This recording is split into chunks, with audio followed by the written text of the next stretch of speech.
अच्छा, पिछली क्लास में हमने सॉफ्टवेयर का इंटरफेस देखा था।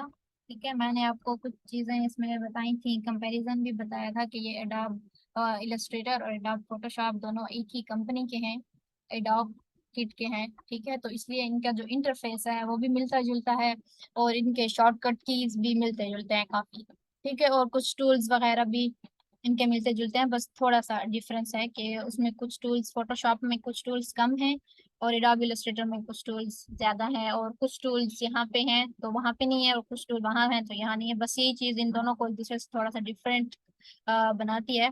अदरवाइज जो है ये दोनों यूज होते डिजाइनिंग के लिए। ठीक है, तो आज हम न्यू फाइल क्रिएट करते हैं। यहाँ से हम न्यू फाइल इसकी क्रिएट कर सकते हैं। देखिए, सारी इंटरफेस जो भी है सारा फोटोशॉप से मिलता जुलता है। ये विड्थ है, ये हाइट है। यहाँ से हम सेंटीमीटर और इंचेस और ये चीजें सेलेक्ट कर सकते हैं। ठीक है, स्टार्ट में हमने पिक्सेल्स पे काम करना है तो हम पिक्सेल्स को यूज करेंगे। यहाँ से आप नंबर ऑफ आर्ट बोर्ड्स यहाँ से भी चूज कर सकते हैं कि कितने आपको आर्ट बोर्ड यूज करने हैं। और दूसरा, अगर आप ड्यूरिंग फाइल को ज्यादा करना चाहें आर्ट बोर्ड्स को, तो वो भी हम ज्यादा कर सकते हैं। ठीक है, और यहाँ पे कलर मोड है। ठीक है, आरजीबी और CMYK। CMYK मैंने आपको पहले बताया, प्रिंट मीडिया के लिए हम यूज करते हैं। ठीक है, जब भी कोई चीज हमने प्रिंट करनी है, उसके लिए कोई डिजाइन बना रहे हैं जो इसने आप जिसमें बाद में प्रिंट होना है, तो आप उसको स्टार्ट से ही CMYK के कलर में बनाएंगे, उसको RGB कलर में नहीं बनाएंगे। RGB आपकी स्क्रीन के लिए यूज होता है, जितने आपके स्क्रीन डिवाइसेस हैं। ठीक है, इलेक्ट्रॉनिक डिवाइसेस जो भी आती हैं वो सारे RGB में आती हैं। तो मैं अभी हम लोग को यूज कर लेते हैं। ये नॉर्मल साइज ठीक है हमारा। यहाँ पे मैं इसको 7 कर देती हूँ। ठीक है, यहाँ पे आप इसका फाइल नेम रख सकते हैं, कोई भी अभी आपने फाइल नेम रखना है।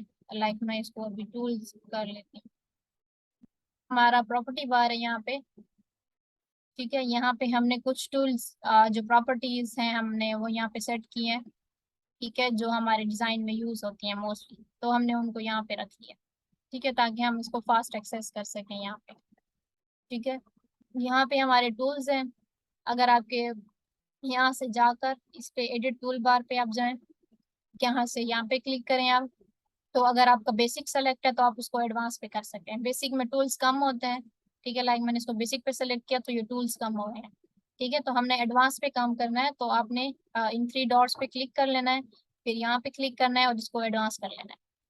ठीक है, तो ये आपके एडवांस टूल्स हैं यहाँ पे जो कि हमने यूज करने हैं। अच्छा, सबसे पहले मैं आपको बता दूं, ये हमारा सिलेक्शन टूल है जिसके जरिए हम ऑब्जेक्ट्स को सेलेक्ट करते हैं और मूव करते हैं। ठीक है, ये हमारा डायरेक्ट सिलेक्शन टूल है जिससे हम जो हमारे शेप्स के पॉइंट्स होते हैं उनको सेलेक्ट करके हम उनको मूव करते हैं। ठीक है, जिस तरह हमने फोटोशॉप में देखा था कि हम जो शेप्स के जो पॉइंट्स हैं उनको किस तरह मूव कर सकते हैं, तो वहाँ पे भी हमारे पास ये डायरेक्ट सिलेक्शन टूल था। ठीक है, डायरेक्ट सिलेक्शन टूल उठाकर हम उसके कॉर्नर्स को सेलेक्ट करते थे और फिर उनको मूव करते थे, अपनी ही हिसाब से हम उनकी जो कॉर्नर्स थे उनको मूव कर लेते थे, चाहे वो जिस भी शेप के एंकर पॉइंट्स। ठीक है, फिर यहाँ पे हमारे पास ये पेन टूल है। ठीक है, पेन टूल भी सेम उसी तरह यूज होता है जिस तरह हमारे पास फोटोशॉप में, तो इनकी प्रैक्टिस हम जरूर करेंगे। ठीक है, सारी जितनी भी चीजें हैं तो हम लोग यहाँ पे भी यूज करेंगे। साथ में यहाँ पे हमारे पास ये शेप टूल है। ठीक है, ये शेप बिल्डर टूल है। तो कुछ टूल्स हैं जो मैं आपको इसमें यूज करना सिखाऊंगी जो हमारे डिजाइन में यूज होते हैं, और कुछ को हम फिर स्किप करेंगे। ऐसा बेसिक टूल्स ये हैं हमारे पास। इन दोनों का दो टूल्स ये हैं, एक है ये डायरेक्ट सेलेक्ट, एक सिलेक्शन टूल है, एक डायरेक्ट सिलेक्शन टूल है, एक हैंड टूल है और जूम टूल। जिस तरह मैंने आपको फोटोशॉप में बताया था कि हमने हमने कुछ टूल्स इस तरह होते हैं जो हमारे हर फाइल में हमारे पास यूज होते हैं। लाइक हमने उसको जूम करना है फाइल को, तो हम ठीक है जेड प्रेस करते हैं और जूम टूल यूज करते हैं। यहाँ पे ये जूम टूल है। ठीक है, शॉर्टकट की इसकी जेड है, और हम इसको प्रेस करके सिंपल हम यहाँ पे क्लिक करते हैं तो ये जूम हो जाता है। ठीक है, फिर हम आल्ट प्रेस करते हैं साथ में, तो ये माइनस सेलेक्ट हो जाता है इसका, और फिर हम क्लिक करके इसको इस तरह से जूम आउट कर सकते हैं। ठीक है, तो एक ये आपके पास आर्टबोर्ड टूल है जिससे आप अपने आर्टबोर्ड का साइज कम और ज्यादा कर सकते हैं, लेफ्ट राइट से जहां से भी आपने इसको करना है।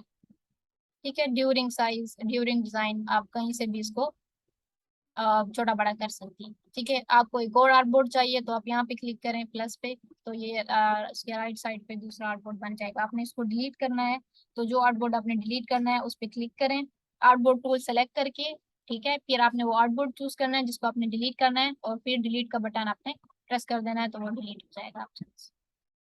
ठीक है, तो ये हमारे पास ये टूल्स थे बेसिक जो मैंने आपको बताए हैं। ठीक है, हैंड टूल के साथ आप इसको ये लेफ्ट राइट मूव कर सकती हैं, ये हैंड टूल ये इस तरह से। ठीक है, शॉर्टकट की इसकी स्पेस बार है। कोई भी टूल, आप किसी भी टूल पे काम कर रही हैं, ठीक है, ये आपने इस पे काम किया, आप इसको इस तरह स्पेस प्रेस करेंगे डायरेक्ट तो हैंड टूल आपका आ जाएगा, जैसे ही स्पेस प्रेस करेंगे तो हैंड टूल आ जाता है।